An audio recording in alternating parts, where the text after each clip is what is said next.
Your time is up. My time is now. You can't see me. My time is now. It's the franchise, boy. I'm shining now. You can't see me.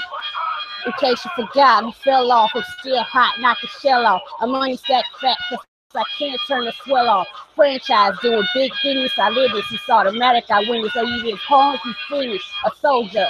And I say under you fight. Cause I'm storming on you chumps like I'm thunder and lightning. Ain't no way you breaking me, kid. I'm harder than this. Plus I keep it on lock like I'm part of the jail. I slaughter and stale competition. I got the whole block wishing they could run with my division, but they going fishing with no bait. Kiss your boy whole weight. I got my soul straight. I bust your mouth like Colgate. In any weather, I'm never better. Your boy so hot, you never catch me in the next man's sweater. If they hate, let them hate. I drop your whole clan. Lay your ass down for the 3-second 10. Your time is up, my time is now. You can't see me, our time is now. It's the franchise, yeah, I'm shining now. You can't see me, my time is now. All right, everyone, and welcome to another edition of Wednesday Night Shooting. Yay! I am Tonya Rogers, here with the K-Side Suits SmackDown reviewer, Andrew M. Swift. Yay! Oh man! Oh boy! Oh boy! Why did we establish this precedent for ourselves? When we this, I feel like this is going to start getting embarrassing. You liked Maria and Mike. This is all my fault, admittedly. This is 100% my fault. So I said, well, why not? I try. I thought you crushed it. I thought you were there. Yeah, I actually want to keep trying to do it. So, you know, if you want it to be our thing, but if you get too embarrassed, that's fine.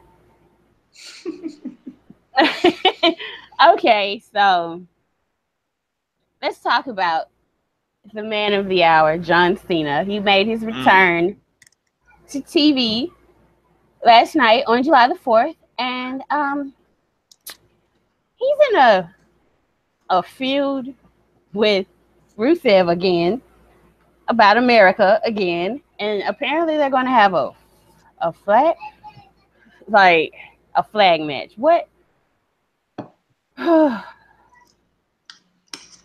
It's crazy. It's like I don't even know what a flag match is.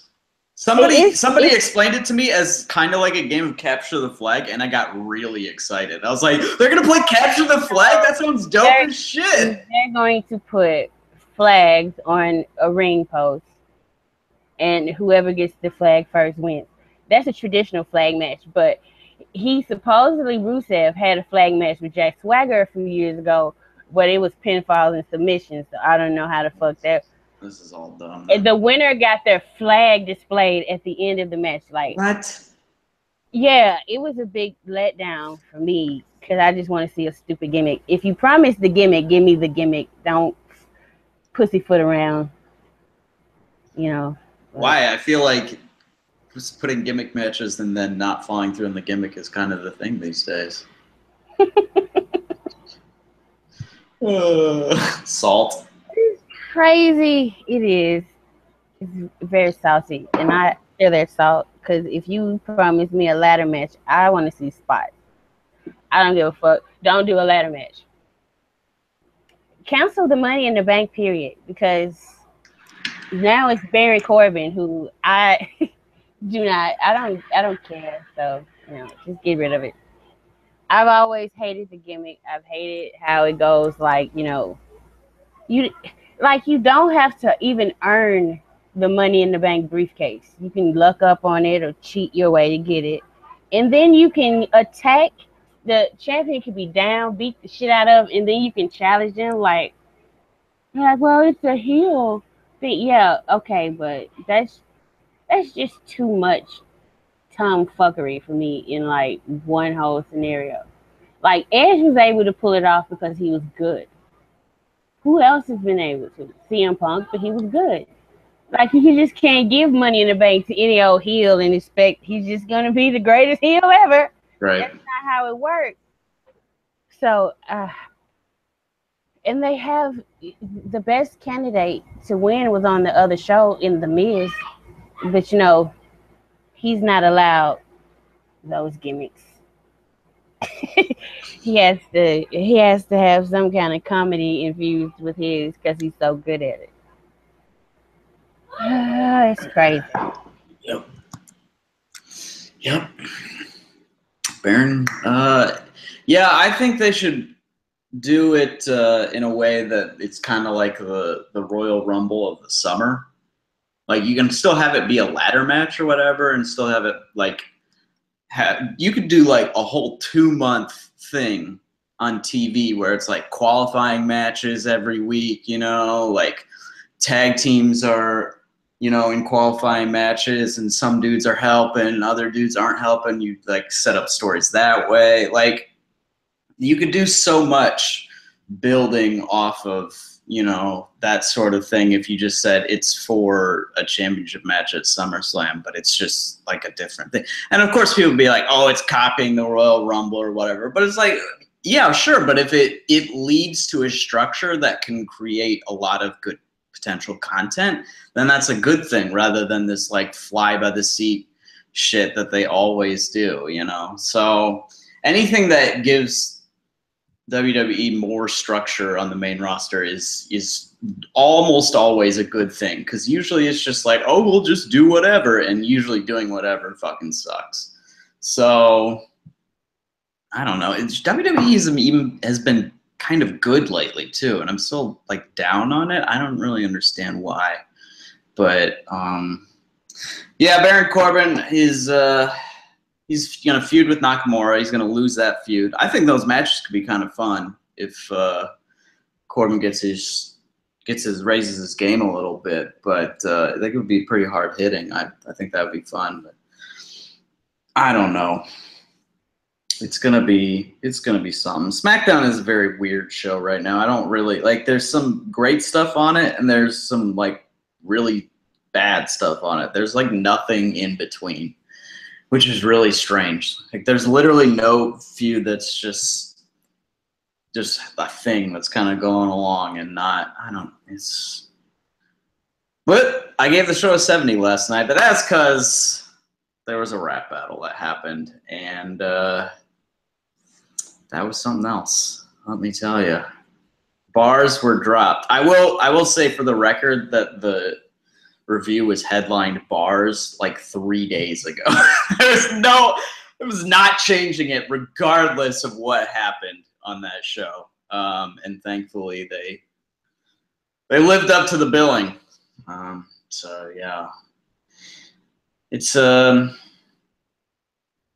SmackDown has got a what? Listen, let's talk about that rap battle though. Okay, yeah, we got it. Had it not been for Xavier Woods. Oh yeah, who's probably should have on first. Yeah. They should just have him do all 3 verses, like seriously. And really, honestly, truly, there was no coming back from that rated R line. There wasn't. It wasn't. There's nothing you can say that's that bad for the Usos. Oh, they carry Roman's bags. Okay, yeah. Ooh.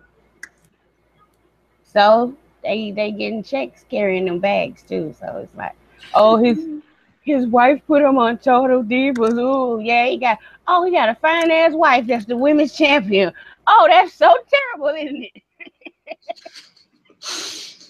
Lame. Kofi, please. Ooh, Kofi got to step his bars all the way up. Kofi was, at least he ate it today on Instagram. Terrible. At least he ate it. Oh Lord, he was terrible. Kofi almost killed you for him dead. Big E still a chance. Yeah, Big E was all right. But like they weren't ready for what the Usos were about to drop. So it's like, in hindsight, Big E looks terrible, but he was okay. He did a pretty decent job. But yeah, Kofi was really bad, and especially right after the bomb was dropped. Like, oh boy, they needed an immediate answer, and they just didn't. They did not have it at all.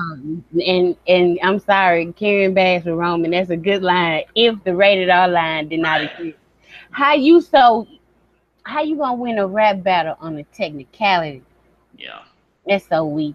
That is not what the culture's about at all.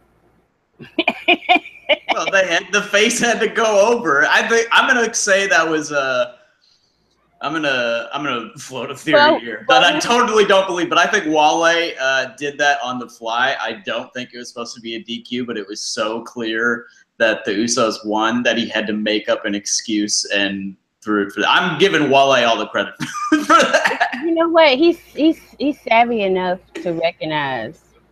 He knew what had happened. Might have gone left at this moment, like. Because when he had that line, he was like, "Shit, I want to be on the Usos side." He did the whole Don DeMarco, like he did that. I swear, which I looked up, which I had no idea what it was, and I was like, then I looked it up. I was like, oh, okay, it's a thing. Yeah. See, what's gonna happen is somebody gonna call the Usos and be like, "Hey, you want to get in the studio? Let's see what you're working with for real." Like. I don't know who wrote that stuff, but whoever wrote it, that was great. I think they wrote it themselves.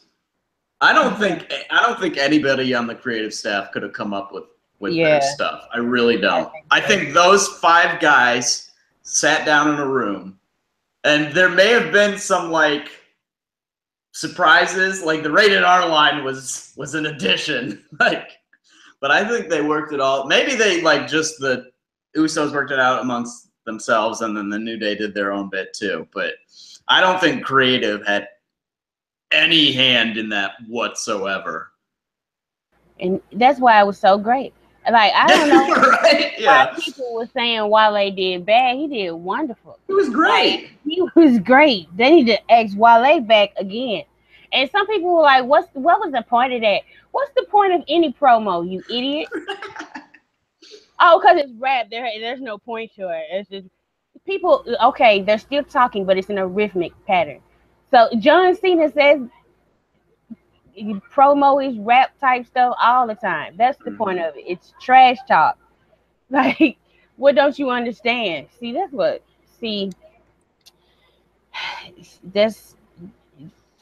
I can't even articulate it, because like the fuckamoo of the week is whoever thought it was cool to have 3 foreign heels on the same fucking show. It's like, it's 2017. You trying to be a global company, but everybody who's not American hates America. Yeah, okay, that's great. And we're supposed to boo them.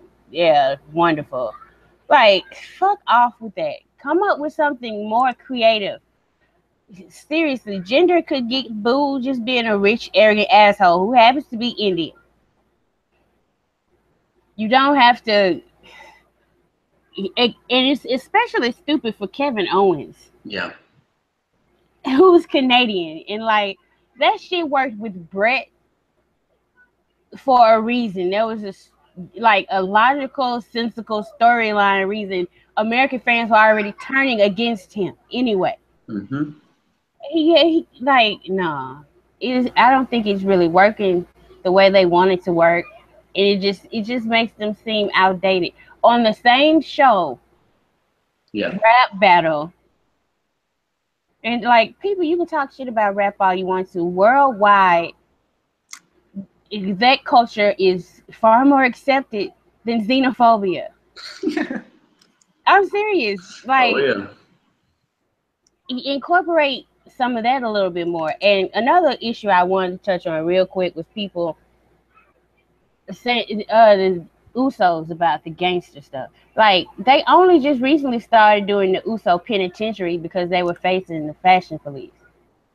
But other than that, I don't see anything about them that says gangster, except for the clothes they put on. And you have to understand that in my culture, wearing those type of clothes and just automatic gangster pops up into your head, that gets a shot. So please stop calling the Usos gangsters and whatnot, because they have assimilated with black culture. That's all that happened. That's it. They're not any more thuggish or gangsterish than any other heel on the roster because of the clothes they wear. And I know some people are coming at it from like a liberal standpoint. Why are you Why are they acting like gangsters? Because they're bad guys now. No, stop that. They're not acting any more thuggish than Randy Orton did when he burned down a fucking building with a dead body in it. Nobody said Randy Orton was a thug. I'm just saying. Brown skinned men dressed in what is essentially hip hop culture being labeled as a thug or a gangster is dangerous rhetoric. So please cut that out. To be fair about Randy Orton, we don't know if the building he burnt down actually had a body in it. So he still committed arson. That's bad enough. Oh, come on! You didn't get. There was no. He killed us. He killed a human being. I think he very much could have. That was a long con joke. That was an Eric Rowan long con joke. Oh, I know it was. It just wasn't good. I was so funny to me in my head. It was brilliant. It was not very good, though. You want to get into the balls, because... Yeah, I guess we gotta take on some balls. We gotta get balls deep. We gotta get balls deep about some balls. Okay. The first match I tell you. Yeah, we're gonna cover is Akira Tozawa versus Neville for the Cruiserweight Championship. Who do you have? I think that they're not going to. They're gonna wait for a big show to take the title off Neville. So I think there might be some fuck finish or something, or some weird shit going. Titus might fuck up in some way. I don't know. So I think Neville will win by shenanigans, and they'll do another match at SummerSlam. Yeah, that seems to be the case with Neville. Like, it looked like maybe they wanted to give it to Austin Aries, then they changed their mind. They wrestled forever, and now it's Tozawa. I just hope if it is a fuck finish and they go to SummerSlam, they put it on Tozawa. Please, just do something else. And Tozawa seems to be getting over. He has something stupid that the crowd can chant. Yep, you need that. You need that. Oh, God. You really do need that, especially if you're a face. So, I'm pulling for him. So, yeah, we say Neville. Well, Tozawa will win, but like DQ or something. Yeah. Okay.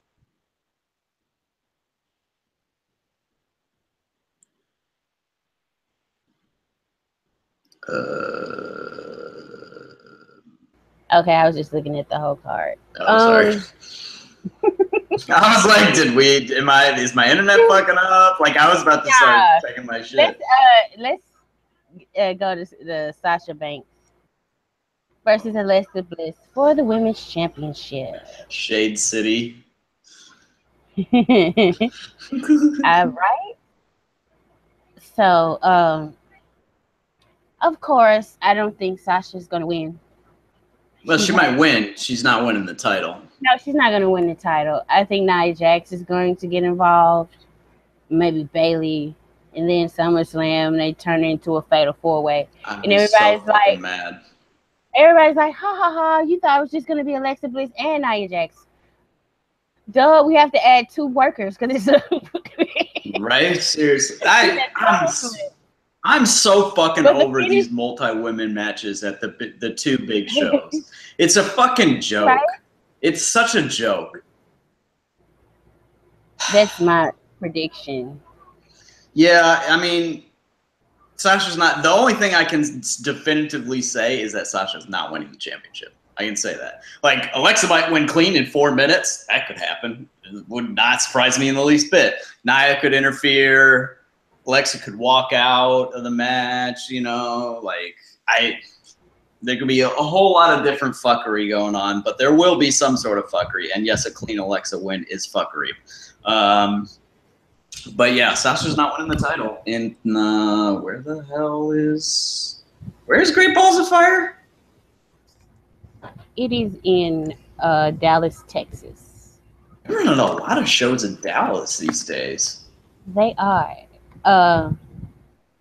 So yeah, I agree with you. Let's move on to the Intercontinental Champion, The Miz, versus Dean Ambrose. And still, so let's move on. Like the Miz wins and we move on to something else. Come on now. Like right? Yeah. How are they still running? How are they still running a feud that was like a SmackDown feud forever ago? That's odd.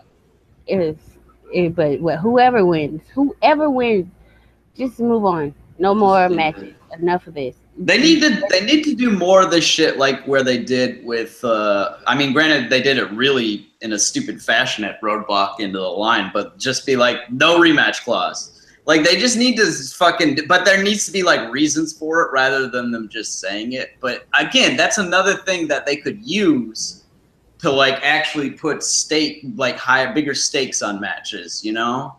And they just don't. It's just all so very basic. It is. It is. I'm sick of it. It's cool. Let's move on. Raw Tag Team Champions Cesaro and Sheamus versus the Hardy Boys in a 30-minute WWE Iron Man match. This could be either really bad because the Hardys are kind of broken down, or it could be like fucking awesome as shit. So I'm teetering the line on that. Either way, once again, just like the last one, this has been going on since WrestleMania. Time to wrap it up. Time to put a bow on this shit already. Like, seriously. Please. But I don't know who it could be. They're breaking up all the fucking tag teams. Right? Who's the other face? Is there another face tag team in the division? Like, Heath Slater and Rhino. Okay. Yeah, them. Is there anybody else? I don't think so. They broke up 2 of them. They broke up Enzo and Cass. Mm-hmm. Who else did they break up? Goldust and R-Truth. Oh, they broke up Goldust. I forgot about that. They're not like a major team. They're still a face team that could be a placeover feud at the very. Right. They yeah. And they're gonna break up the Hardys eventually when maybe at the end of this match, like maybe when Matt gets broken in some way. So that's odd. Maybe they'll like throw Seth and somebody together in a tag team or something. Oh, who knows? Let's move on to Enzo. Well, I don't think the Hardys are going to win that. No. Yes. Sheamus and Cesaro will retain. Enzo Amore versus Big Cass. Now, I love Enzo's promo. He needs to edit himself a bit because he starts to say the same thing over and over in different ways. But, like, if he gets rid of that, like, man, like I said, I think he has bigger potential than Big Cass. Much more so. He's just not a very good wrestler. But he can bump like crazy, so he's halfway there.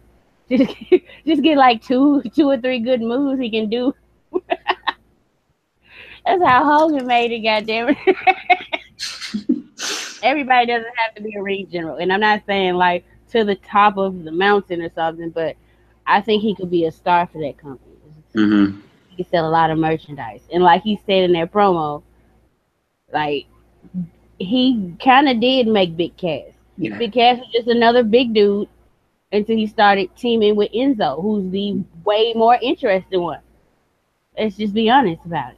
That was a really good promo, by the way. It was. I really liked it. I really liked it. That line, that like you're just a catchphrase that I wrote, like that's right.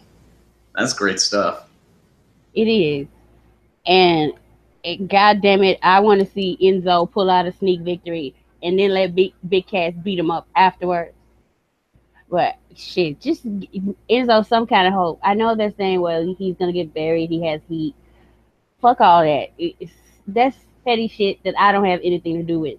I like this guy, and I think he could do some great TV if they allowed him to. Mm-hmm. He's way deeper than the shit that we have seen.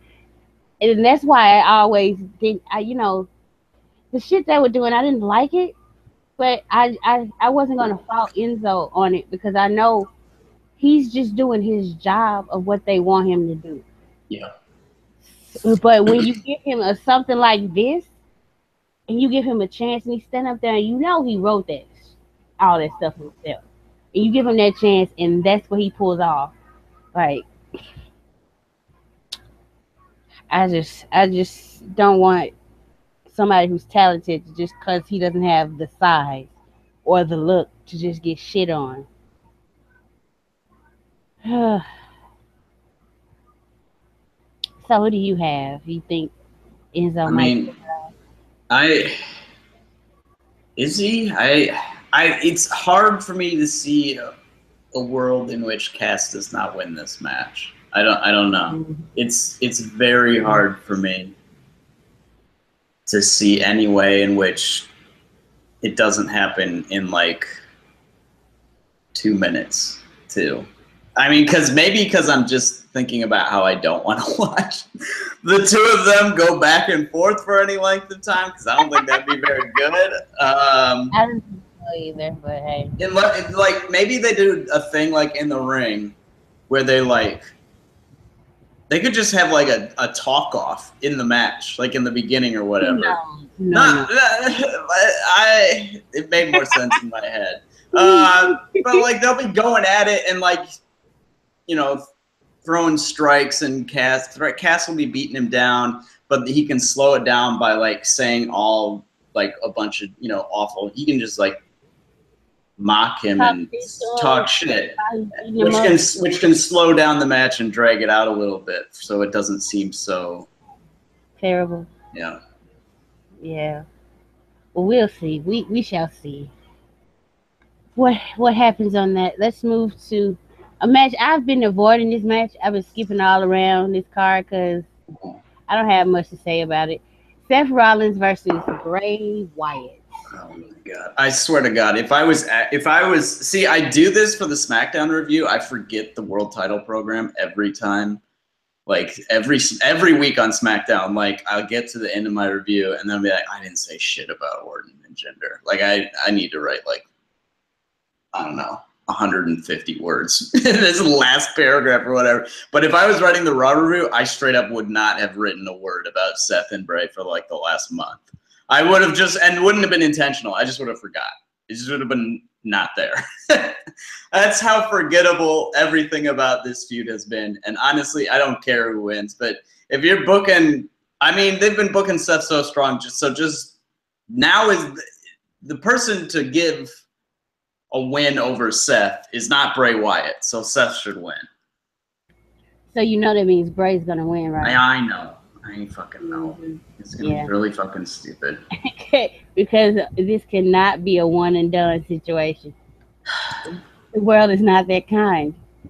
Are they going to feud like through SummerSlam too? Is that? Oh my God. I think so. I do. Well, also, you know, that's a piss break match. I'm going to go charge my phone during that match too. That's exciting. I'm looking at this card and there's quite a few matchups. I'm like, just end already. And this next one, I'm so serious. Just fucking end it. I don't really care who wins. Roman Reigns versus Braun Strowman in an ambulance match. Please be fucking finished with Braun. Let Braun win and go on and do whatever the fuck, beat other people up. I'm sick. I'm so fucking sick of this. Like, I get it. He got injured. But I'm not sure they would have moved on even with the injury. I'm not absolutely certain. I'm not certain they're gonna move on after this. Like Roman Reigns has not won at pay-per-view since he beat the Undertaker. Let that sink into your skull. Is he gonna go 0-3 after essentially retiring the Undertaker? That's fun. It's really fun. It's like whatever. Undertaker sucks anyway. Yes, I get that, but you still, if you retire a legend, you should not start a pay-per-view losing streak. Like, what the fuck? So, hey, WWE always handles streaks well, don't they? There's so much salt coming from me tonight. Why am I so salty? Well, I mean, I can understand why. You just like even with the good stuff, you're expecting the other shoe to drop. Yeah, that's true. That's a good point. So this great balls of fire should be great holy balls of end of these feuds already. God damn. It's like 3 or 4 feuds on here that have been going like since WrestleMania at least. Come on. Come on, guy. Let me see. It's 1, 2, 3. And it's, yeah, they've been going on for a long time. I'm ready for it to be over with. So I think it's gonna be a crazy ass match. Roman's gonna do some shit where I think he broke his neck, but he's totally fine. He's gonna wrestle the next night. But like, I'm just ready for both of them to face other people, quite frankly. So let's get to the main. And has there ever been a good ambulance match? I haven't seen many of them, but they're violent. I thought some of them were righteously violent. Hopefully that's what they bring. Yeah, it's like if that's all one can hope for. The Universal Champion Brock Lesnar versus Samoa Joe.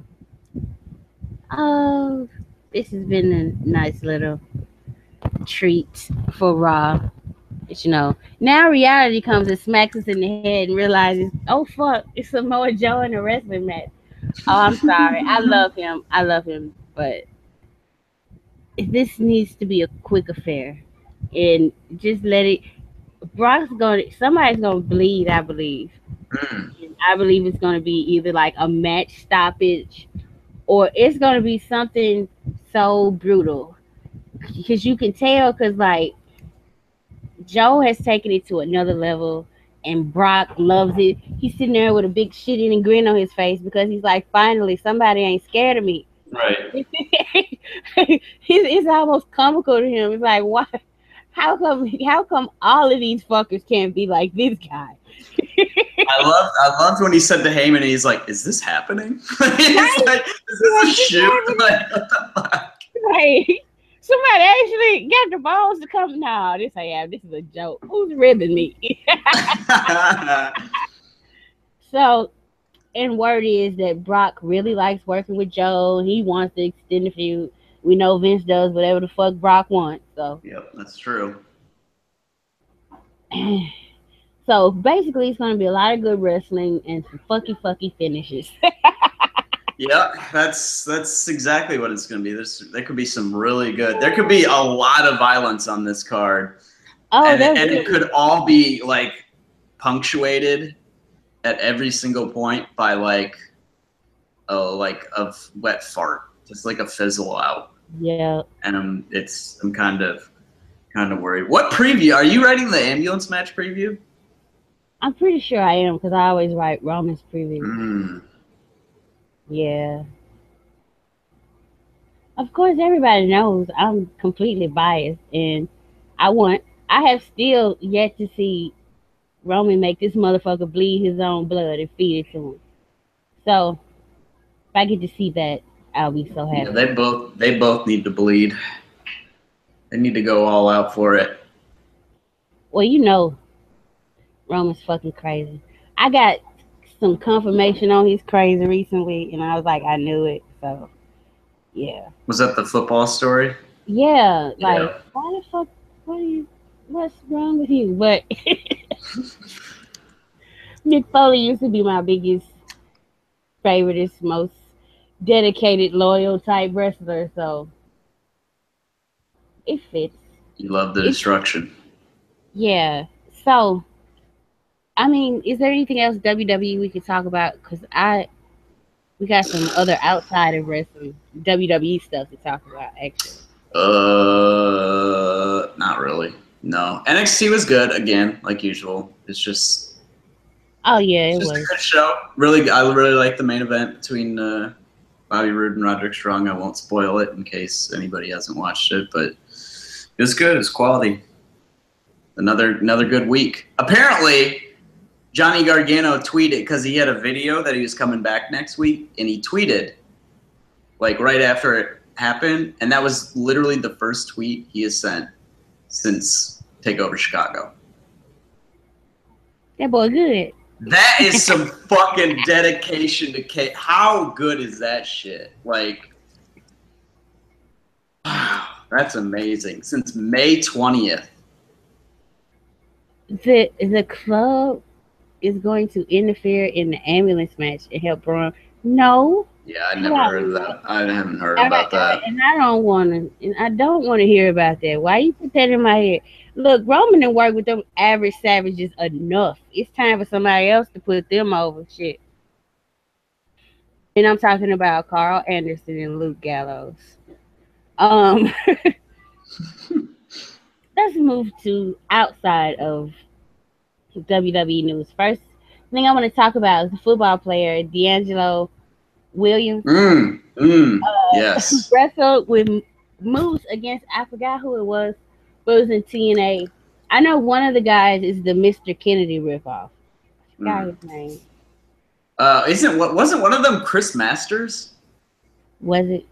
Isn't Chris Adonis Chris Masters? Isn't that who that is? Yeah. I recognize him because remember I watched in 2006 for like a couple of months. I was like, that guy looks fucking familiar. Yeah, and the other one is the guy who says dummy a lot, I think that was him in the footage I saw. But like, he took to wrestling like a fish to fucking water. Like, he was terrific. Go get him. If Triple H has not already called him, I don't know what his job is.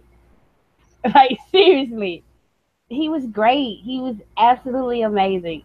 And it wasn't just like his spot. His wrestling was like, he's obviously a fan. He's obviously wanted to do this. And he's had some prior training. I know he trained for 3 days, but he had prior training to that. And he was not afraid to bump at all. There was no hesitation. Like, somebody like Eva Marie or Lana, and they get in the ring, and you tell they're scared of shit to take a bump. Not this guy. He's all for it. He is all over the place. That was so amazing to see. Like, if I'm not hearing about him in like the next 2 years, somebody has slacked on their job. Seriously. Mm-hmm. Like, just tell him, look, you can make more money in wrestling if you just know how to do it. You could even give him like a part-timer contract. Like, seriously. He as like a special attraction, that'd be who, but he blew me away. He's doing like deep arm drags and shit, and he was like selling. Like, that was the thing that really got me, is that he was like selling properly. I was just like, what now? Like, if you didn't know that was the dude's first ever match and he'd been not training for very long, you would think he was a professional wrestler. Yeah, yeah. Living the life for a while now. And shout out to Marcel. It is Eli Drake. As soon as I saw the name, I was like, oh yeah, Eli Drake. I don't know who the hell that is. And you don't need to know him. Yeah, I didn't think so. He announced his retirement from wrestling today. Wait, he did? That's sad. Enough dollars to change that. Like, oh, D'Angelo Williams retired. I thought you meant Eli Drake retired. I was like, oh, I don't care. No. Hagerstown, Maryland. He's not far from me. You know how many times Cher and Kids retired, so sure, that could be a tactic. They all say they're retired. Yeah, they all say they're done. He's already a wrestler. He's already a wrestler, claiming he's retired. Look How about that shit? Okay, the next topic I wanted to talk about was New Japan and their expansion into these here United States. And they had a couple of shows this weekend that were really well received, except for like the commentary. Lord, my Twitter. See, I follow JR on Twitter, so he was not pleased with people criticizing him, and he vanity searched y'all motherfuckers. And how dare you? Like, he said something about trolls who don't at him. And then my whole thing is like, how can they troll you if they're not adding you? That's true. Like, he's too old to realize what an internet troll is. Trolls, you don't have to vanity search for trolls, boo boo. They all on in your mentions. That's a very good point. Yeah. But you know, he's old, so he ain't.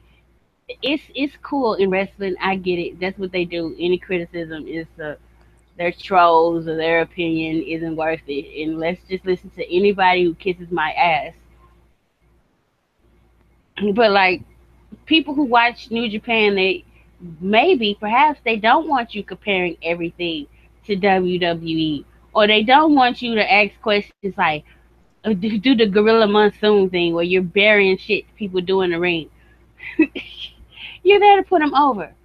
And not knowing who's on your card and who they are and what they look like, that is a big fucking like. No, you don't get an excuse.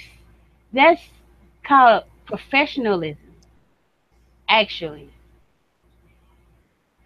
that's what that's called. Mm-hmm. If I get hired to be a commentator to do anything, you better believe I'm going to know everybody who is appearing on screen and their name. And I might even do some fucking background research to know the name of their finishers, to know their tendencies in their matches, get their gimmick. I'm not just going to plop my ass at the commentator table cold. Like, I got this. I don't need to know nobody's name. Like, what the fuck? That's not how that works. It's not how any of this works. And I'm dead serious. You better not come to that women's classic with that shit. Because I'm gonna be a troll. Yeah. Yeah, right. You better know each and every one of them women's names, their finishers, their gimmicks, shit, they alternate motherfucking ring gear, all of that shit. I wanna know all the facts, JR. If you're supposed to be a legend, conduct yourself as such. You just don't get to be, oh, he a legend because he called in the Attitude Era, therefore he can't do no wrong. Bullshit. You can't. Don't coast on that shit. And I understand. Yes, I get it. He just suffered a tremendous loss. But when you are hired to do a job, there's a certain level of professionalism. If Michael Cole was calling any bit of professional wrestling and didn't know who the fuck was in the match or kept calling people the wrong motherfucking name, he would get buried on fucking Twitter. Yep. If Byron Saxton or David Otunga didn't know who the fuck they were watching, people would call for their motherfucking job.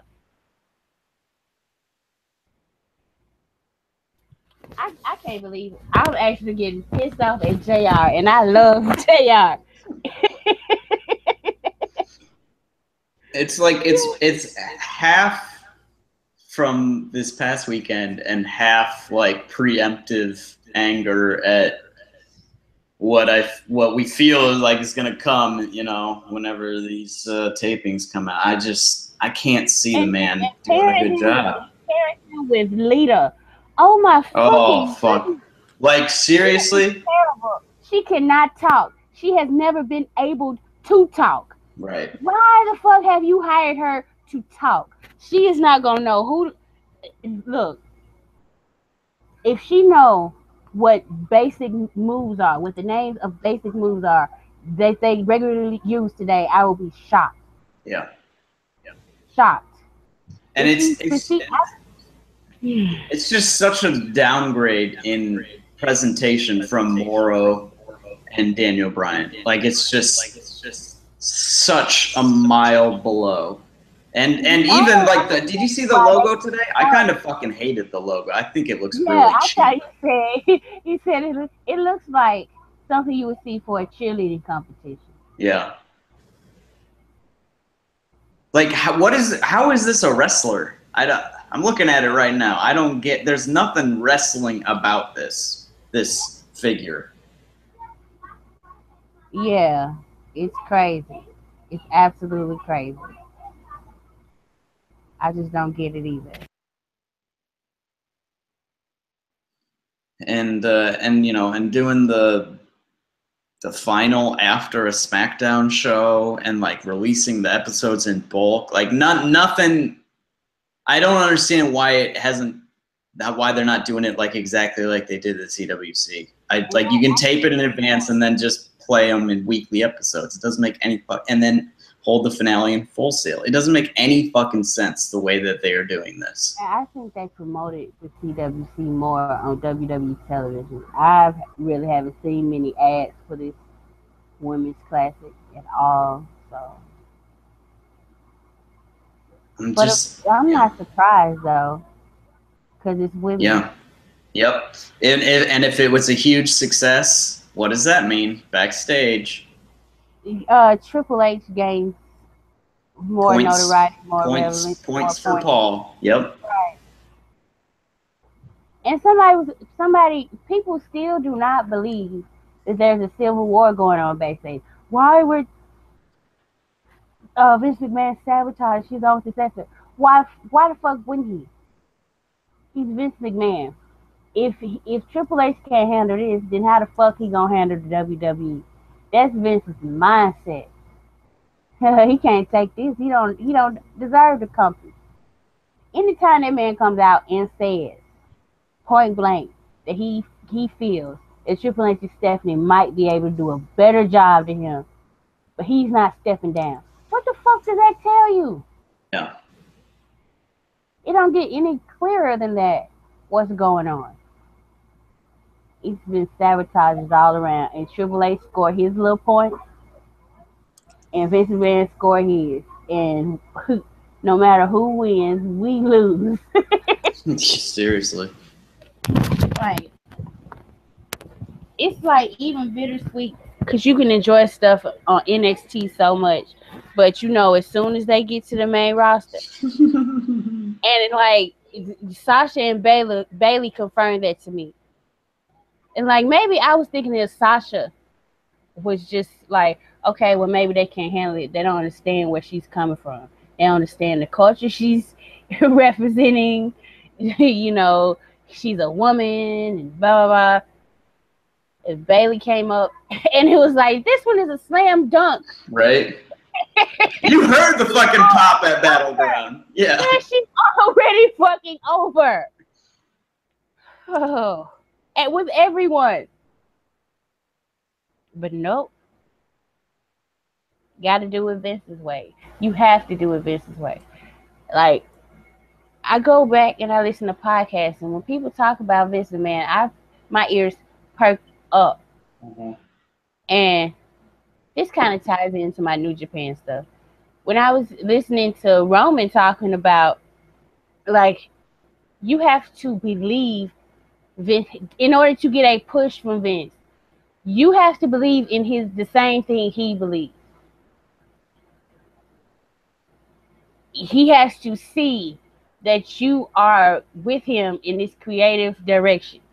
So if you are coming to him doubting his great genius idea every other minute, no, you are not going to get pushed.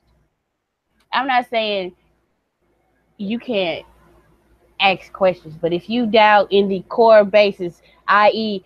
giving you a push as a face,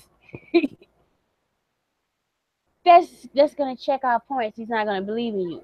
So if motherfucker wants to push you as the heel, but you a better face, you gonna shut the fuck up and be a heel. But anytime you get a chance for a suggestion, well, what would you like to do? Then, because Vince asks that to people once you get on his fucking team, he asks you, well, what would you like to do? He asked CM Punk that a couple of times. He's a weird man to get to know and to get. And I am hoping that Roman gets sick and tired of this shit and see his reception in Japan when he went over there this weekend and decides, oh, Vince is getting some competition. Let me go over there. I'm telling you, this is my one dream, to see him away from Vince and basically like be his own brand and have his own gimmick and shit. Because Vince is terrible. He's creative. I just cannot get on board with most of it. So like, I don't know if the dates lined up right or whatever, but New Japan came to America this weekend and the Raw went on tour in Japan. And Roman is getting thank you, Roman, and they're cheering him like a face. And I'm like, shit. He's talking about how much he loves and appreciates Japanese culture. I was like, Lord, if y'all don't stop teasing me with this stuff, like every week I make at least one mention of him going over to New Japan. So Vince getting competition, I am all for it. I am not afraid of it. Whatever you got to do, New Japan. And like I saw a lot of people saying that they were thinking about, subscribing to their network after that. That can only be a good thing. More competition means more eyes on it. But the only thing about it is I heard like New Japan is even worse with women. So yeah, I totally agree with you there. Competition for Vince is always a good thing. And frankly, like even though all my favorite wrestlers are in WWE, I'll probably be rooting for Japan. I'll probably be rooting for New Japan. Just because for the simple fact that for 20 plus, years, I've strongly disagreed with Vince's creative, methods and decisions. So an alternative of any form sounds real great to me, and maybe they'll suck even worse. I don't know once I watch over there for a minute. But on the other hand, they do have a big star right now going that I'm starting to get super into, and that's this plush stuffed cat named Daryl. And Daryl's a fucking star. I like retweet every time I see him on Twitter. It's just like, look at this guy. I don't even know the guy's name. Like Hiromu or something. I'm gonna look this up. Let's see if I can. Oh, that's Takahashi. I did not realize that. He's only 27. Shit, he's young. Anyway, yeah. So if you put a plush cat out there, like I'm gonna start paying attention. So I might start watching Japan now. And I tell you, if they get me, the WWE is lucky in that, like you said, Japan doesn't, like the New Japan doesn't have a women's division or whatever. Like that would have to be Stardom, and Stardom doesn't have the money to hire the people to really compete in women's wrestling. WWE has the talent. At least it doesn't have the creative direction or understanding or general philosophy that women are people, but the talent is there. So like but I definitely like I didn't watch any of the shows. I don't like subscribe to New Japan service or whatever, but I was definitely watching my Twitter timeline this week, and everybody was bigging it up, and I was like, man, this could be interesting. This is like my eyebrows are raised right now. I'm paying attention to you guys. If you start making some serious inroads, and apparently, like Kenny Omega won their U.S. championship or whatever, and wow, look at that. It's a Canadian. And I guess Bullet Club are still heels, right? Bullet Club are heels, or the Elite or whatever. And he doesn't go into all his matches in Japan and say, I'm better than you because I'm Canadian. Maybe he does, but I highly doubt that is the case. So, I don't know. Already starting to look better to me in my eyes. Yeah, I don't think they may run angles like that, but I don't think that's like a hallmark of their programming. They don't have fucking 3 of them right now on one of their shows. Why all on SmackDown? Why, man? All of them are. You're killing me with this shit. And the heels on Raw get cheered and chanted for. Oh, Jesus. It's crazy.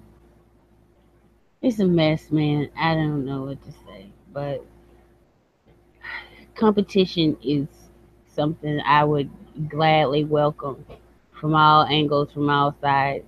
Like some people are like, well, people are just TNA haters. No, I talk shit about TNA when it is crappy. I used to be a big TNA fan, and then they let Hogan and Bischoff come in and set a dark cloud amongst everything. Nothing but sadness and despair ensued for years and years. Oh, but I would welcome anybody giving Vince competition, because maybe then he will actually stop antagonizing and sabotaging his successor. Right. Because he'll actually have some outside competition. Like, it's silly. He gave that man NXT and gave him all this equity in the company, and now he's trying to actually compete against the motherfucker. I always go back to that rumor, and I believe this one. The Triple H kind of sort of doesn't want anybody called up anymore because Vince keeps fucking ruining them.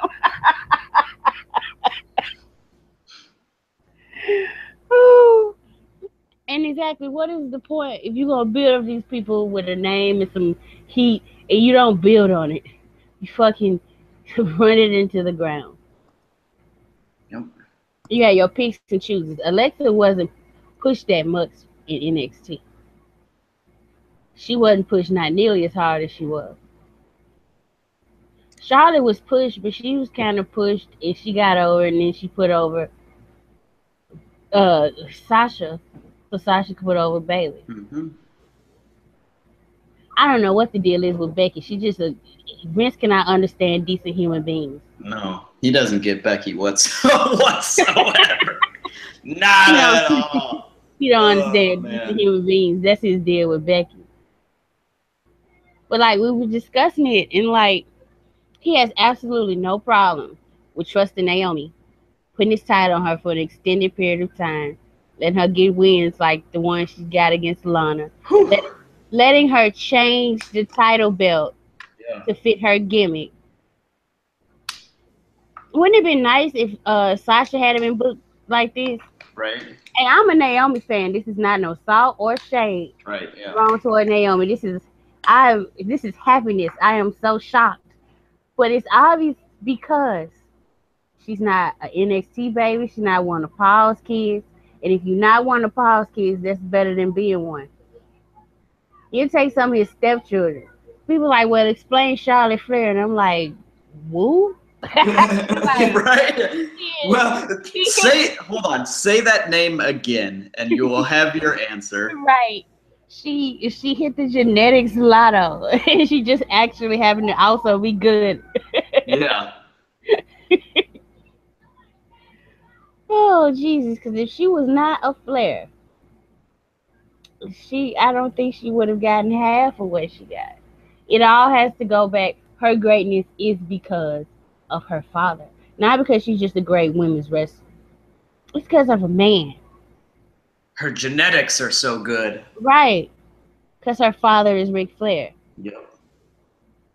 Not she worked super hard to, prove that she deserved the name or anything like that. Just right. It's all her genetics. Yeah. None of Charlotte's work whatsoever. God, I fucking hate this company. And you sound like you hate it too. Wow, I'm so negative today. I don't know why. You should have seen me last night. I'm gonna do a reenactment of me during the Lana Naomi match. This is literally I'm gonna do this. All right, so the match was 8 seconds long. So I'm gonna all right. Ding ding ding.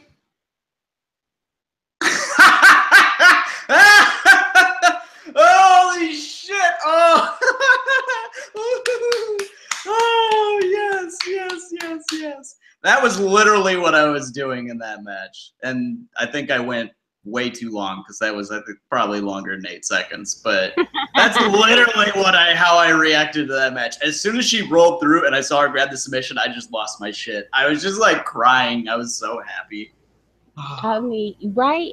It's so beautiful to see. A babyface champion look like a fucking dominator? How about that shit? Yeah, how about that? did not know it was possible. Right?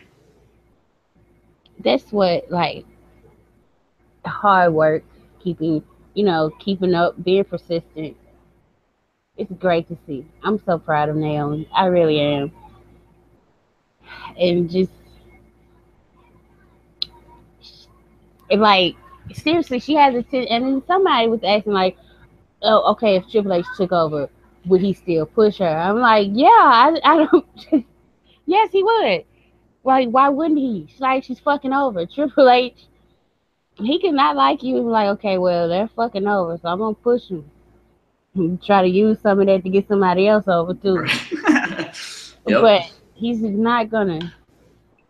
Like, he's not a competitor anymore. I think his last backstage feud really was CM Punk. Until Vince, but that's not wrestling, that's a whole nother thing. Like, cause he has to play nice and sell Vince's bullshit. And on the inside, he's like, a fucking man won the first women's Money in the Bank. He probably called Stephanie like, I'm going to fucking kill him.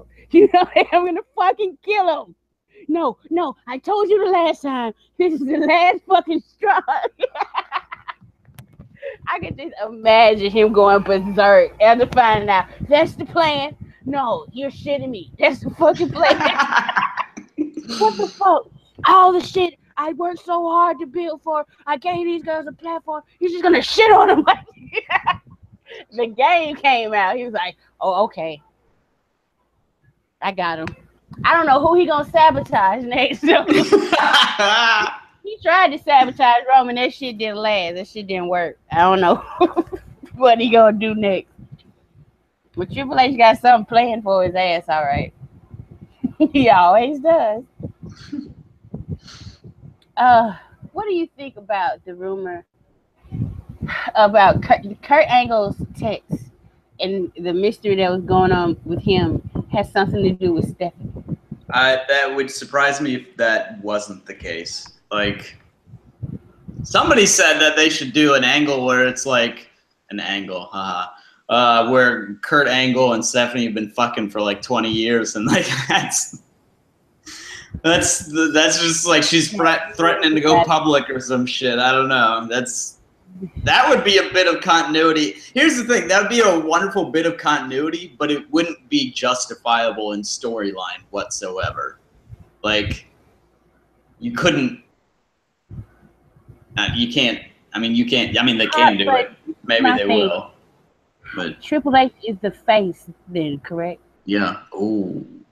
Yeah, but does he want to be presented as a cuck? I don't think Paul the cuck is He's not going to do that, period. No. There's no way those things will ever be uttered. I mean, the man might even like that shit in real life. We don't know, but he's not going to have that on TV. That's not the Triple H image. Yeah. No. He's the one driving the motorcycle while Stephanie's riding dirty. She's not the one riding the driving the motorcycle. He's the dominator, the conqueror, whatever the fuck he want to call himself. He's like, he really wants, like, he saw Arnold Schwarzenegger in Conan the Barbarian. That's me. Much when he was a child. And that is who he has modeled himself after. Like the crown, the hair, the little ceremonial shit. Every time, even the Skull King shit is like Motorhead and Conan the Barbarian. Mm-hmm. But I mean, it's just a cool image. But like, still, outside of like gimmick matches and very few like straight up wrestling matches has he ever like wowed me. He's kind of like another Randy Orton. Like, technically pretty sound, but it's just like, it's boring, and he doesn't really drive emotions from me when I see him wrestle. Kind of puts me to sleep, because I know, here comes the knee. He does the high knee, then he does the slam the knee into the face, and then some other variation of the same thing over and over. And the pedigree is a nice move for him. And I just don't get why they let Seth Rollins for so long have that move. It's just ridiculous. Well, because they saw what Seth wanted to replace it with, and they're like, fuck, let's just let him have the pedigree for a while longer until he comes up with something better. And then he never did, so they're just like, well, fuck it. Get it over with.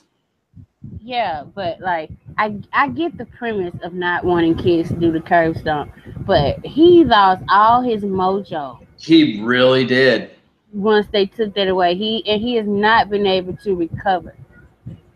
Like that, with that move, the dude kind of felt like he could start being like a new, like that move and that cash in. It's like, this could be like a new Edge, like opportunistic motherfucker. Like, and that was his whole thing. Like, I bought in, you know, like I didn't sell out. I bought in. I was smart, and like that whole everything, like, you can hit that in a lot of different ways. And that was really good. And then they took that away, and then the booking of his title match, his title reign, and he has not recovered since then. Like, he's just been foundering basically ever since then.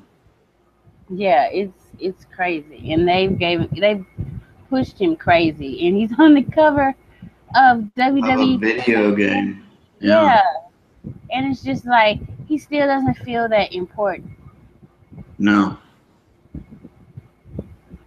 And no, I don't he really doesn't. What they're gonna do with Seth Rollins. Did you see apparently Bayley during the first part of the Stone Cold podcast said she went to Seth asking for advice about being a babyface, and I'm like, this seems like it should be the other way around. Okay. Now, what exactly precisely was I talking to you about a little while ago? I know. Yeah, I did not. I know. Yeah, I did not like Bayley hanging out with Seth Rollins. Like, this kind of behavior from her, I don't know what's going on here. Like, she needs to find somebody else. Rumors are gonna start tonight, folks. But it ain't even like that. Once I hear the type of advice he gives, just act like Stone Cold. That's not no advice. What the fuck does that mean? Right. Seriously, what does act like? When the last time he acted like Stone Cold? Never. Ever. You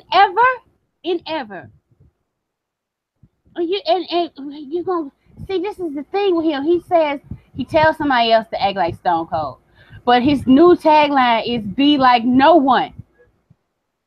Seth, do I have to call you to the front of the fucking class? Cause like seriously, boy, if you don't stop. I'm convinced that Seth's reality era gimmick is a guy who doesn't know who he is whatsoever, so he just copies from other people. Like this is how I am interpreting the character of Seth Rollins. It's I guess because like I don't know. But then you have to buy into like the greater kayfabe theory, and that's a whole fucking thing. So. He confounds me. I really love seeing him perform live when he comes down here. He seems to really enjoy coming here. He has fire in him, and it's a very nice experience.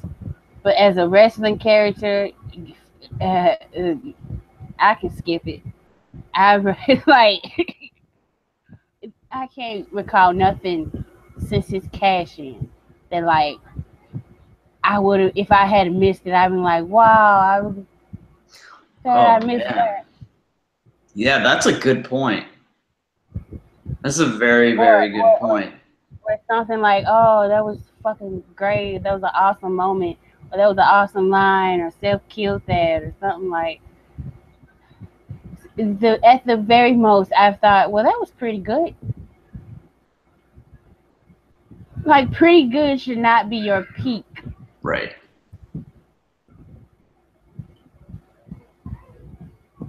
And I just don't know what it's going to take. Or if they, or if this is it. It's like when people lament about after the Shield breakup and all this stuff, and Dean Ambrose could have been this, and Seth Rollins could have been this, but they were trying to get Roman over it. And I'm like, okay, but that was like it's almost 3 years ago now. Like, don't stand here and tell me Dean Ambrose didn't get his turn, because he got his turn, and he got out-popped by fucking James Ellsworth when he was the WWE World Heavyweight Champion. Please, like, or he was in the feud. Nah, yeah, AJ Styles has already beat him. Because, like, I dare people to go back and watch Backlash 2016 and watch his match against the one you said Dean was also there.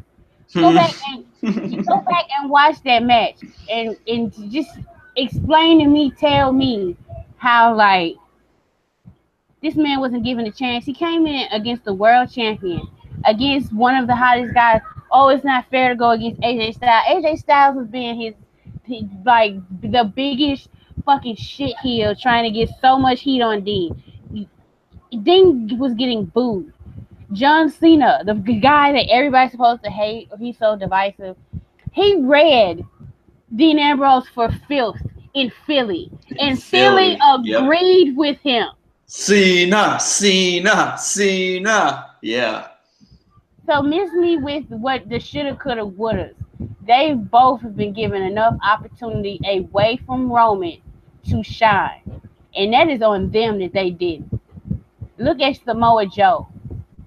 First chance he got, he is knocking it out of the fucking park. That's true. And those two guys were supposed to have been 10-year veterans by the time they came to the company. So what is their fucking excuse? They've been in the business so goddamn long.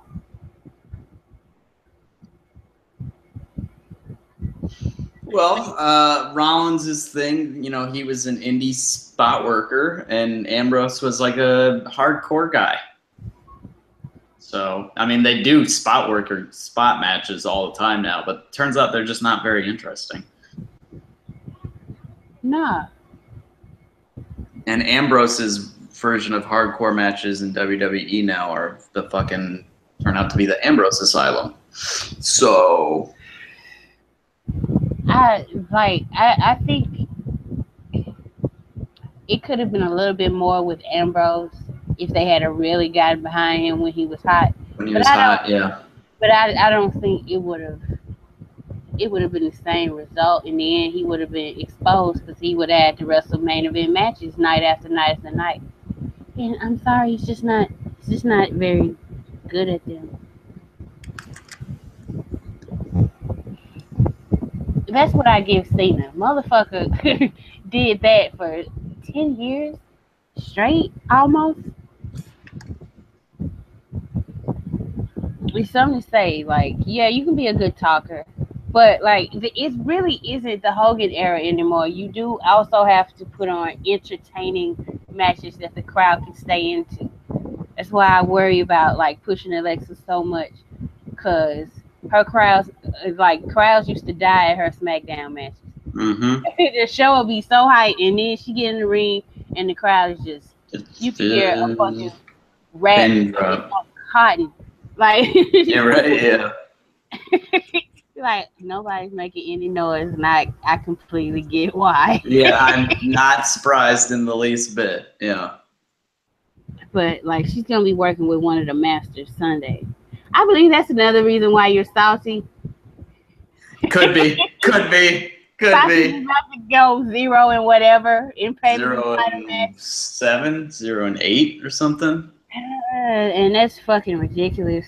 That's insane. I'm sorry. That's so fucking stupid. That's your biggest star. Like, that's, oh, lordy. Speaking of, now that we said that, do you know what is a week from tomorrow 2 years ago?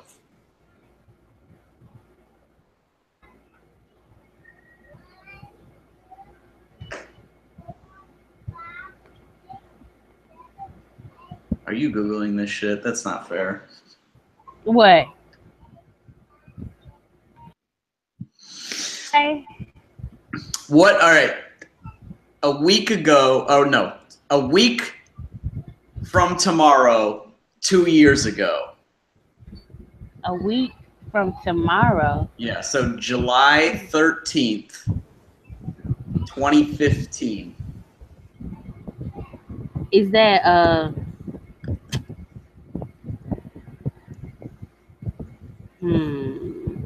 Oh, that's is that when the call up was? That's when the call up was. Charlotte, Bailey, and Sasha. Yeah. Becky. But see, even you forget Becky. Oh yeah, Becky. I'm sorry. But yeah, I remember that because it's close to my birthday, and I was like, "What happened?" Oh yeah, that's what happened. Yeah, we were so happy. We were all so happy. And I remember, like, of course WWE is gonna fuck this up, but let me just celebrate this right now. Right, exactly. This is a cool moment. It makes no sense that the two faces are doing their submission and Sasha is also doing her submission, and like that's their what is happening now? Like it made no sense whatsoever in hindsight. The team method made no sense whatsoever. Like there was legitimate reason for Paige to be looking for folks, but like that should have been Paige looking for folks, not Steph just giving her random people that most of the crowd didn't know. So there were so many cool fucking ways they could have done this, but every step of the way since that night on the main roster, any big like moment for the women, instead of having the female performers do it, it's been some sort of person in management. Steph announces them. Lita introduces the new belt. You couldn't have like a face win that match and then the following night be like, you know what, fuck the Diva era. I have commissioned a new belt. Like you could, that would have been fucking dope. That's how you make a star right there. Couldn't do that. When Bailey called up, Mick fucking Foley had to announce her. When it was in fucking Barclays, everybody knew who the fuck she was. And she had just went out on her back in NXT 2 nights prior. So every step of the way, WWE with the women has not allowed them to get over on their own. They've tried to get more heat for the company, more face heat for the company than they have ever tried for any of the female performers. And when you think about it like that, it's kind of telling.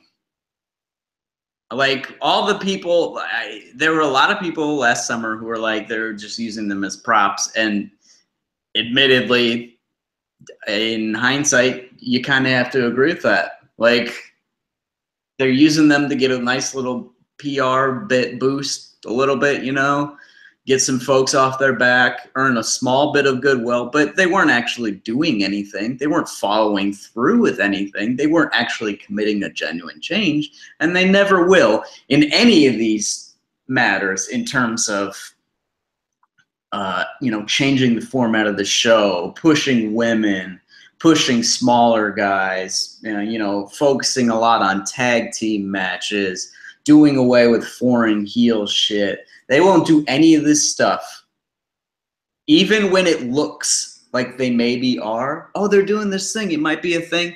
None of it matters on any legitimate progress in WWE in terms of whatever, even in terms of like just quality in the show progress and like legitimate, you know, a higher commitment to, you know, social progress. None of it is real until Vince is gone. Amen. Amen to all of that. That's why I just like, I watched SmackDown, but like I didn't pay attention to a lot of stuff. Cause like I was almost about to change the channel when Rusev came out and he started talking about America this, America. I was like, the fuck is going on here? But I stayed for the rap battle and that was great. You know, AJ Styles, that was also good. But yeah, like, Styles Gable was great. Yeah. And he's been putting Gable over like he did it on Talking Smack. Even in the on Twitter. The thing you mentioned, even with the man winning the thing, now the biggest villain in the story is the man. Who right. Daniel Bryan fined and suspended. James Ellsworth. Yep. So now he's the most important person in the angle. Yep. Or women's angle. Instead of the person carrying the case. Right. And it makes sense that Daniel Bryan gets to like lay the smackdown on him. But he's the boss. But on the other hand, Becky Lynch has been screwed twice for that briefcase by James Ellsworth directly. And gets nothing. He doesn't even get on the show. Yep. So, I don't know, folks. I don't know what to say. I don't know what to tell you. Every once in a while, WWE. This is why I'm so salty. It's like every once in a while, the pro product will be really good, but fundamentally nothing has changed. Like it will be good for a time. Raw will be good for a time. SmackDown will be good for a time. NXT will pretty much be always good. Even when it like last year when it was struggling, it wasn't like. It didn't insult your intelligence. It just wasn't very good, you know? But main roster is never going to be good on, like, a real basis in terms of, like, a lasting basis more than, like, a couple of weeks or a couple of months. It's just not going to happen. And I think we all kind of need to acknowledge that fact. It's just not going to be a thing. It's just not going to be a thing. That's sad. It is sad. It's sad as shit. Because all my favorite performers are on the main roster now. So, you know. It's crazy. Is there anything else to cover? Not really. I just brought everything down. I'm just like have ruined the mood for the whole. I'm like Sami Zayn. I'm like Sami Zayn knocking over the power. Oh, okay. Here's a question: did they retcon that like production fuck up, or was that actually the idea behind Sami? Like, because it just sounded like he knocked over some like pipes laying around or whatever. Not that he tripped over a cord. Yeah. I feel like they improv that, which is kind of funny, which is kind of clever or whatever. But you know, that's what's that. I'm Sami Zayn right now. I'm ruining the moment for everybody. We had you fucking start the show by rapping, and we're going to go out on me being morose. Well, yeah, I mean, hey, it's what WWE does to you. Start the show fire hot, and then by the end of the show, you're like, fuck. Life sucks, and then you die. Oh, ain't that the truth? Ain't that the fucking truth? I don't know. You have anything else? I'm trying to think of something like. Is there something?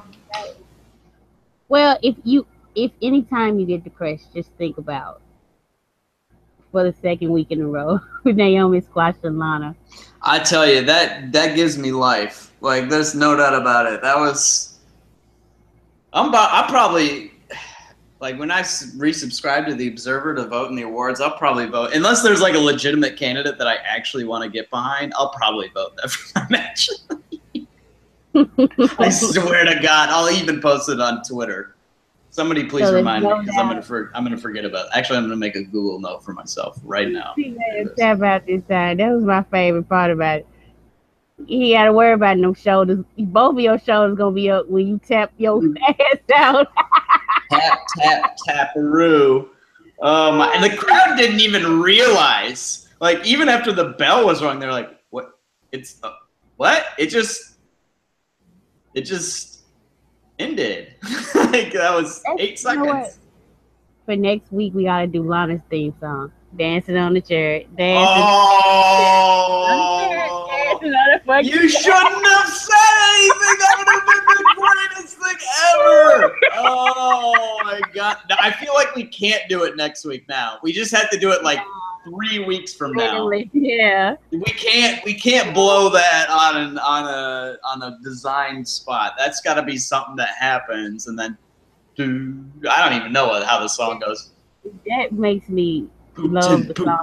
Putin. Love that song now. The guy who added those lyrics, I'm like, that was so good. Oh shit!